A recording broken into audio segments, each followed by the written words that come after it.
ભારત માતા મંદિર સંસ્થા દ્વારા 33મો ગામા ધ્વજવંદન કાર્યક્રમ યોજાયો। 26 જાન્યુઆરીને પ્રજાસત્તાક દિન નિમિત્તે સાણંદમાં રાષ્ટ્રભક્તિથી ઓતપ્રોત પરંપરાગત ગામા ધ્વજવંદન તેમજ ભારત માતા પૂજન કાર્યક્રમ યોજાયો।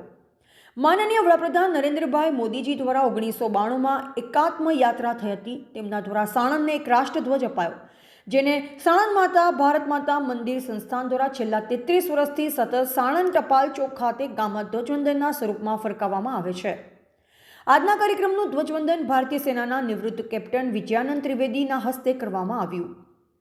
સંસ્થાના વિવિધ કાર્યક્રમમાં અનુક્રમે હજારી માતા મંદિરે આવેલા ભારત માતા મંદિરે ભારત માતાની આરતી, પોલીસ સ્ટેશનમાં આવેલા શહીદોના પાળિયાનું પૂજન, મહારાણા પ્રતાપની પ્રતિમાનું પૂજન, ડૉક્ટર બાબા સાહેબ આંબેડકરની પ્રતિમાનું પૂજન, બસ સ્ટેન્ડ પાસે આવેલા કોમ્પ્લેક્સ ખાતે ગુજરાત આરસીના તંત્રી બહાદુરસિંહ મજીઠિયાના હસ્તે ધ્વજવંદન, તાજપુર ગામે આવેલા રંગાજી અને રતનાજી પાળિયાનું પૂજન તેમજ સાણંદ ટપાલ ચોક ખાતે ધ્વજવંદન અને ભારત માતા પૂજન જેવા અનેક કાર્યક્રમો યોજાયા હતા।